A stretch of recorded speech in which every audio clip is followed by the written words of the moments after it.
Muy buenas noches, ¿cómo están? Esto es Opinión Pública, el lugar donde nos enteramos cómo somos, qué piensan los mexicanos, cuáles son nuestras actitudes.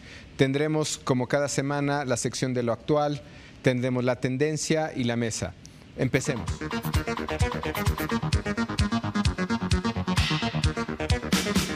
Luis Ignacio Lula da Silva ha demostrado ser un político a prueba de prácticamente todo. En 4 años y medio que lleva al frente del gobierno, ha resistido escándalos de corrupción y severas críticas de sus opositores. Una medición realizada por el Instituto Ibope descubrió que 50% de los brasileños cree que su administración es buena u óptima, algo de lo que no muchos mandatarios pueden presumir. Pero el que mejores resultados obtiene ante sus gobernados es el venezolano Hugo Chávez, que acumula 70% de opiniones favorables.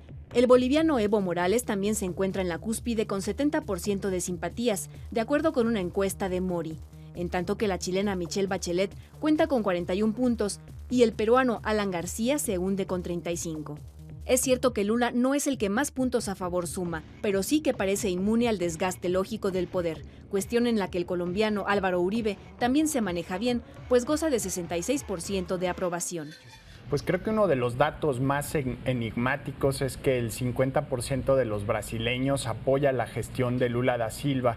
Creo que el presidente brasileño, que por cierto nos visitó esta semana en México, ha logrado lo que llaman el efecto teflón, que es el ideal para cualquier político, que no importa si hay escándalos en su gobierno, escándalos en su partido, a él se le resbalan como un sartén de teflón y mantiene una popularidad a pesar de todas estas adversidades de cerca del 50% de aprobación. Claro, ¿cómo podemos leer un acuerdo de 70% del presidente Chávez al interior de Venezuela?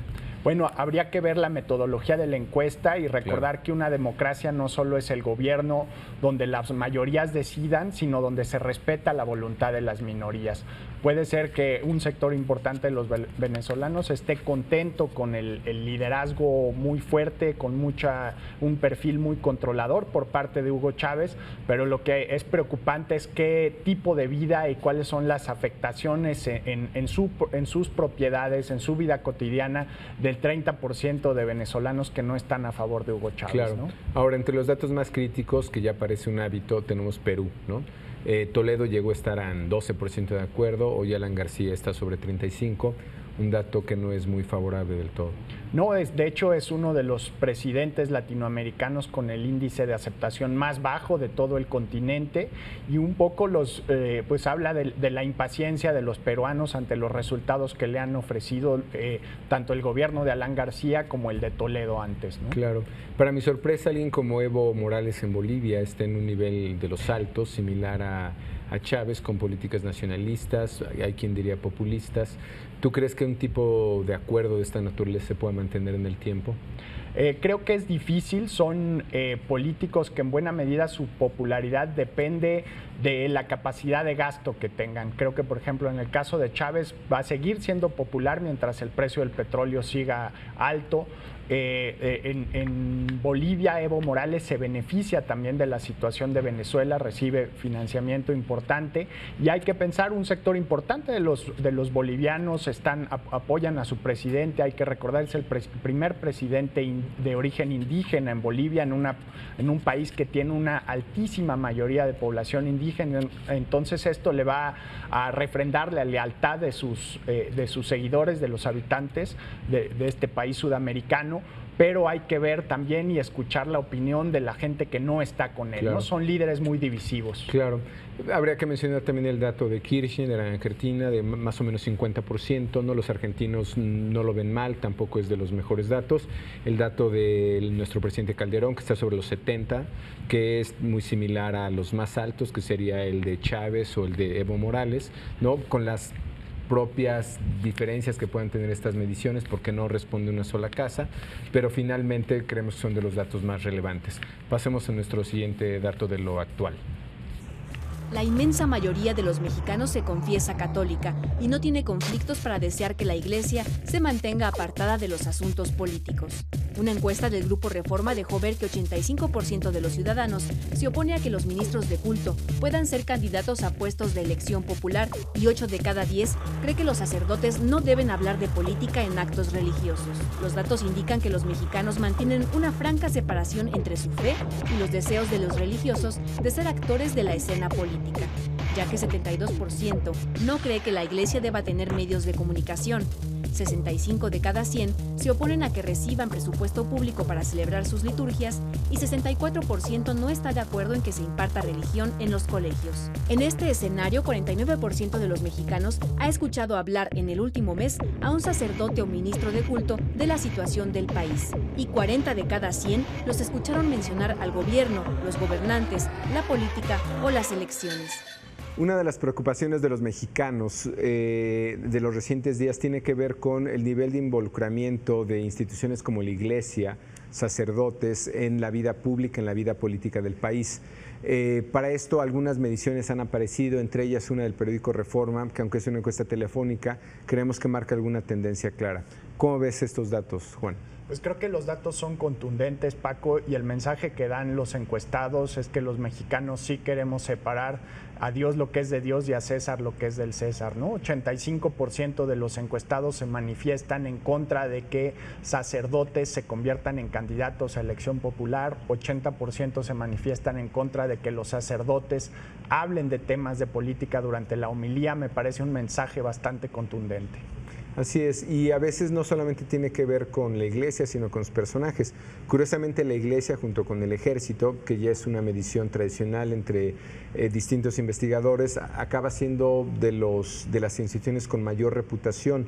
No obstante, esta reputación y esta confianza no se les ve como actores en vida pública, ¿no? Así es, hace unas semanas algunos miembros de la jerarquía católica en México dejaron mencionar la idea de que ellos pudieran participar activamente en política, y creo que el mensaje que nos da esta encuesta es justamente el contrario, ¿no? La Grey católica, los católicos, los mexicanos es un pueblo mayoritariamente católico, el 85% se manifiesta así, quieren proteger a la jerarquía católica de entrar en las contiendas electorales, en la guerra sucia y todo lo que implica participar activamente en política. Digamos, una lectura práctica de estos datos sería, para lo que es la vida pública, somos más republicanos que católicos, como nos tocaría ser en este rol de ciudadanos. Si me permites la contradicción, como juaristas católicos, ¿no?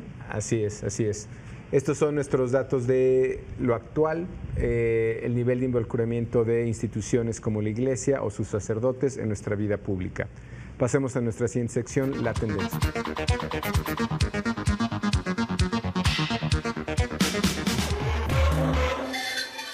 Esta semana en nuestra sección La Tendencia, con Eduardo de León, director de La Riva, tenemos el inicio de un segmento, de una sección de 3 programas, donde vamos a poder ver cómo nos alimentamos, cómo comemos los mexicanos según estrato social.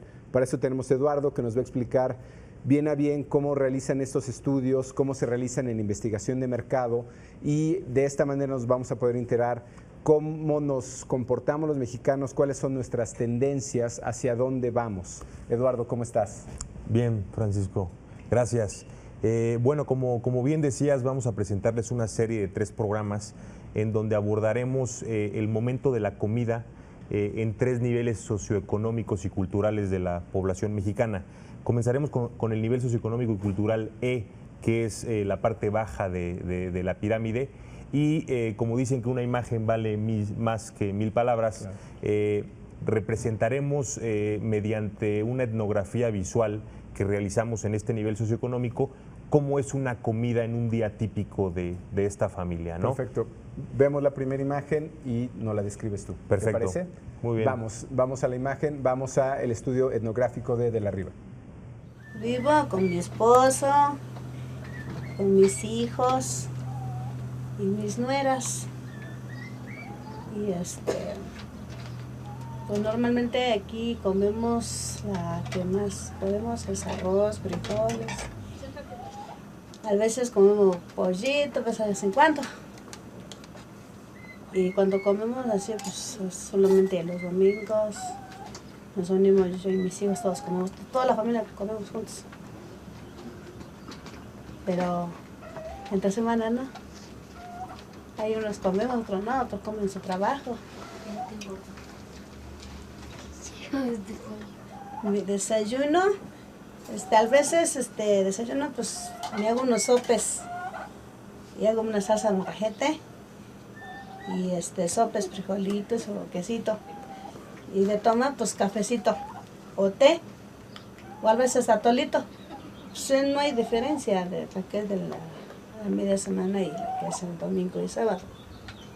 Comemos igual. O sea, a veces comemos de vez en cuando hay, pues comemos carne, comemos así, pero pues que siempre comemos igual. Y de toma, pues igual tomamos coca o agua. La cena, pues ya nomás tomamos café con pan. Nada más ya, y mis hijos pues ya llegan nomás, se toman café con pan y ya se van a dormir para seguir otro día. Y a veces agua de sabor, de sandía, a veces de papaya, a veces de guayaba, o a veces de mango, agua de mango. Yo voy a comprar mi mandado en la bodega de Oreda a traer mi despensa, porque mi hijo me da cada mes, me da mi vale. Sí. Eso es todo.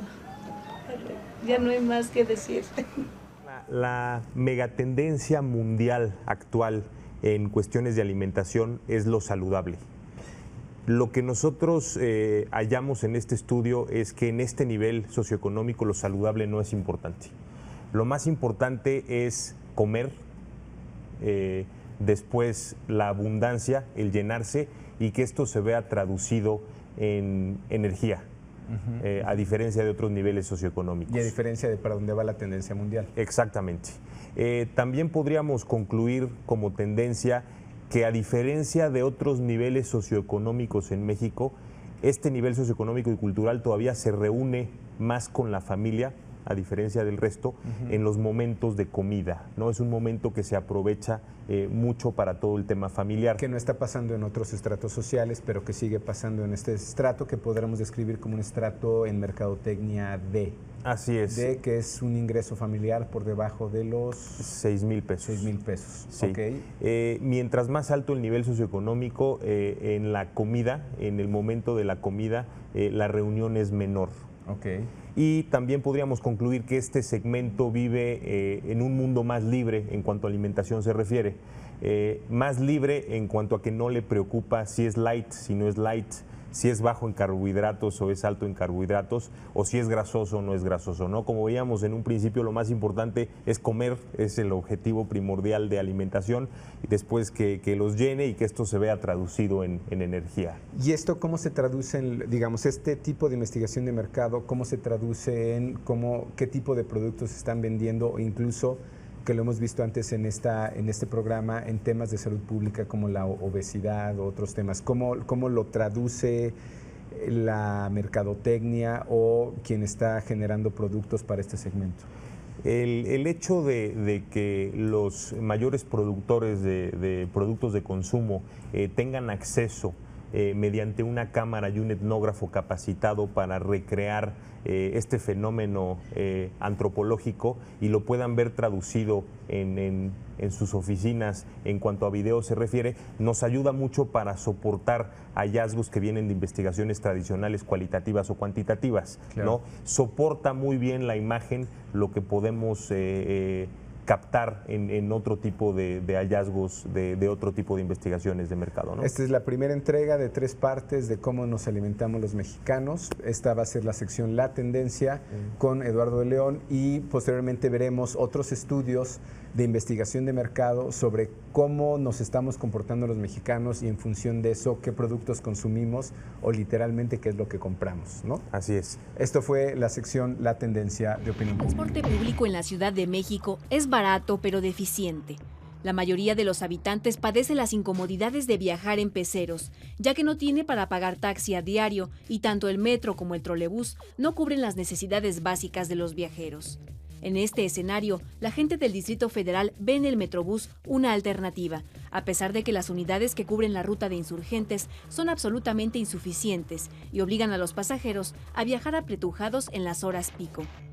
Prácticamente todo el mundo conoce el más nuevo sistema de transporte. Una buena parte de la población lo considera bueno y está a favor de que recorra otras rutas. Incluso los automovilistas parecen satisfechos con la aparición del Metrobús, pues ha agilizado el tránsito sobre la avenida de los Insurgentes. Los únicos que se oponen absolutamente a su existencia son los dueños de peceros y conductores de micros que brindan un transporte barato, pero totalmente inadecuado y peligroso, pues no respetan ninguna regla de tránsito ni seguridad.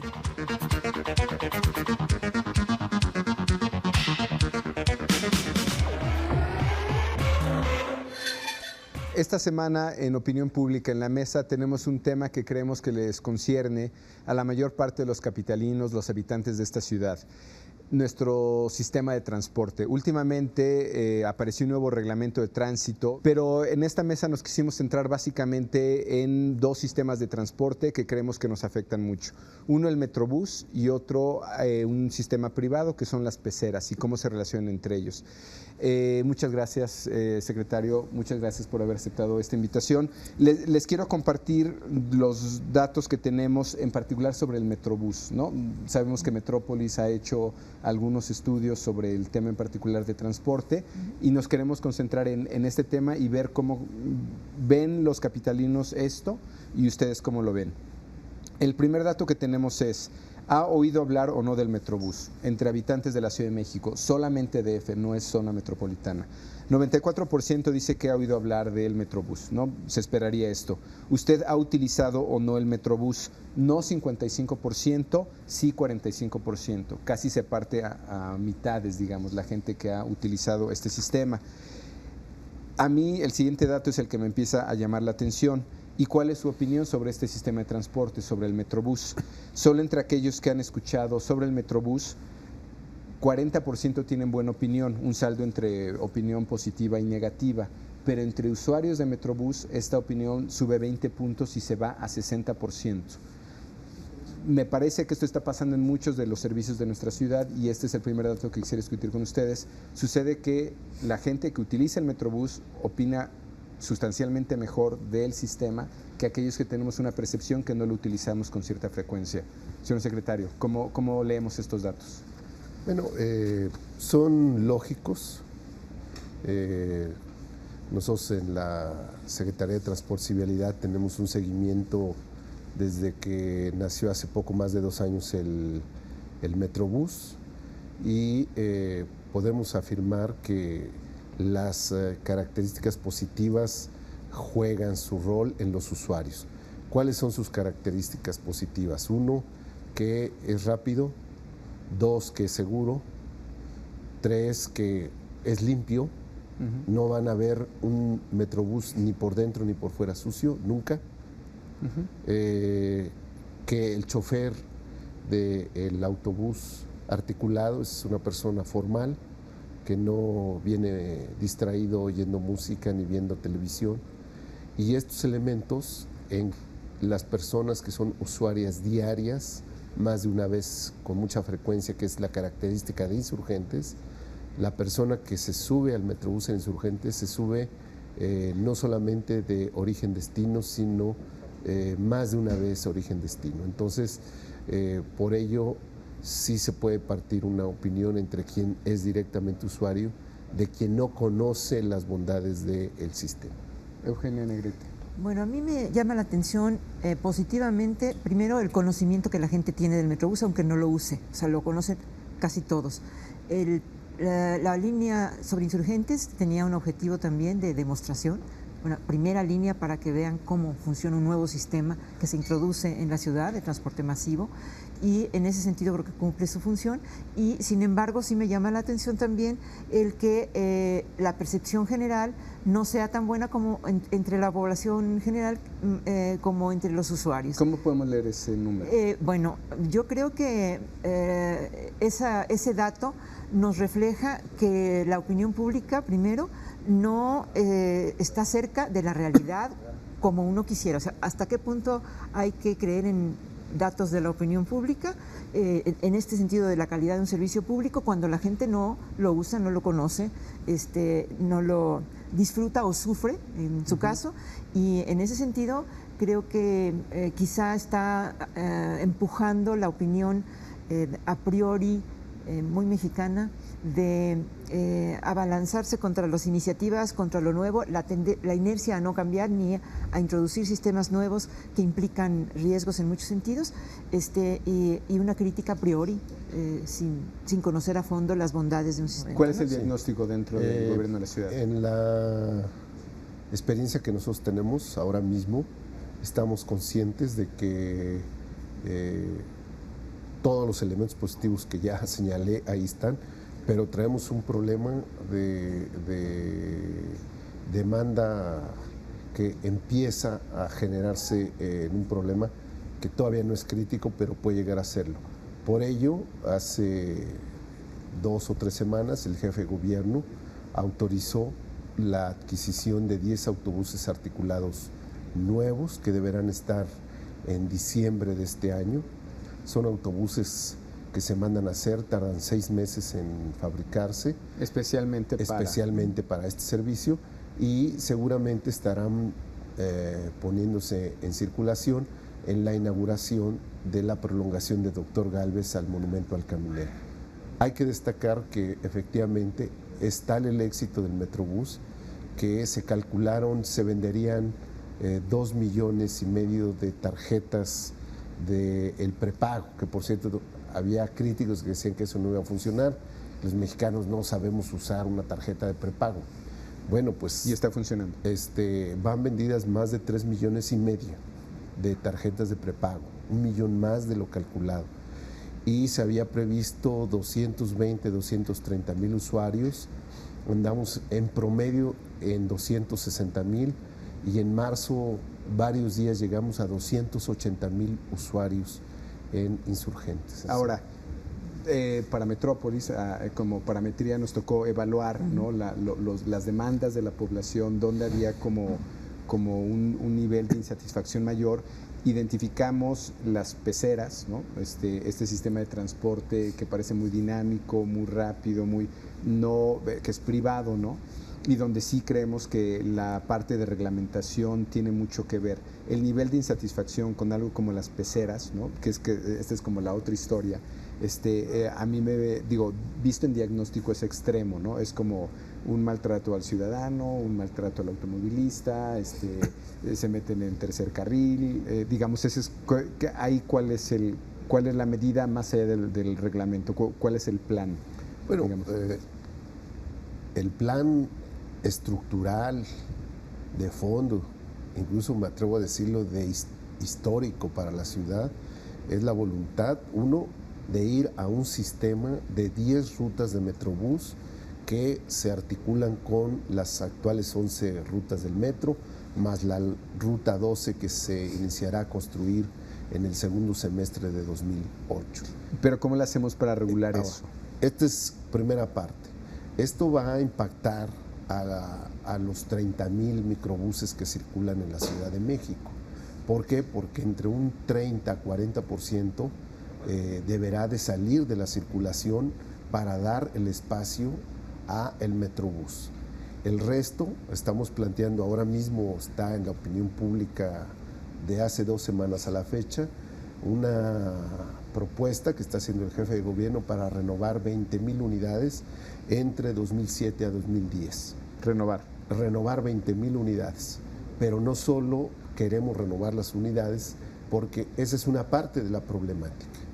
El último microbús que se construyó fue en 1993 y tuvo 7 años de vida útil. En 2000 debieron dejar de circular en la ciudad. Estamos en 2007 y siguen circulando en la ciudad, pero la mayoría no son del 93, la mayoría son anteriores al 93. Okay. Entonces tenemos que sustituir esas unidades, punto 1. Punto 2, y tan importante como sustituir las unidades, es llegar a poner orden en quienes manejan las unidades. Claro. Porque el esquema hombre-camión, que es el que actualmente domina, pues hace salvaje en sí mismo. No es un problema de reglamentos, no es un problema de leyes, Si tú le entregas el microbús ahora o un camión nuevo es de a un chofer, ¿no? al que le dices, tú en la noche me vas a entregar 1,000 pesos o 700 pesos, ese chofer va a salir a romper todas las reglas, todas las normas en una guerra por los centavos que es implacable. Este sistema mueve todos los días. Sistema en general, el de la ciudad. Sí, no, el de los microbuses. El de los microbuses. Todos los días, absolutamente todos los días. 18 millones de personas. En el mundo no hay esta experiencia. No hay hoy en día en el mundo ninguna ciudad que esté previendo una inversión pública del tamaño de la Ciudad de México. Nomás la línea 12 del metro, 1,300 millones de dólares. Y el sistema de 10 rutas de Metrobús, alrededor de 1,000 millones. O sea, en 6 años, 2,300 millones de pesos es una cantidad fantástica para de recursos públicos de la Ciudad de México, sin que intervenga, como sucede en el mundo entero. Estos son servicios promovidos por los gobiernos federales. Aquí Perfecto. no tenemos apoyos federales. Gracias.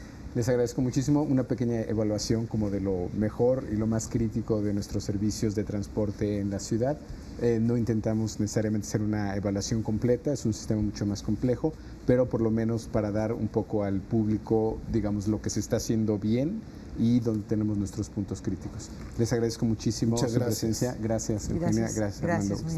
Gracias. Esto fue la Mesa de Opinión Pública.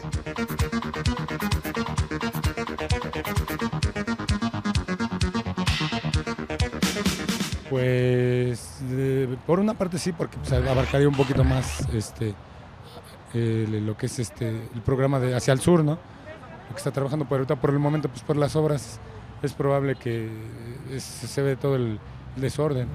No, porque quitan carriles y es una lata en la mañana cuando tienes carro particular o taxi, te vienes, es muy latoso andar liberando los obstáculos. En parte sí. O sea, te digo que se agiliza un poquito más. Agarras la parte de que es el Metrobús de Insurgentes y Insurgentes se ve más limpio, mucho mejor vialidad, pero en lo que es la parte que están construyendo es todo un relajo. Bueno, que las ubicaran en lugares donde estén ahora sí que esté amplia lo que son las calzadas, porque se los van a poner en lugares muy estrechos, en lugar de agilizar, van a estorbar, porque va a haber obviamente vehículos particulares, van a tratar de buscar salida, entonces no te va a ayudar. En lugares donde estén amplias las calzadas, ahí sí acepto que sí sería de beneficencia, si no, pues no.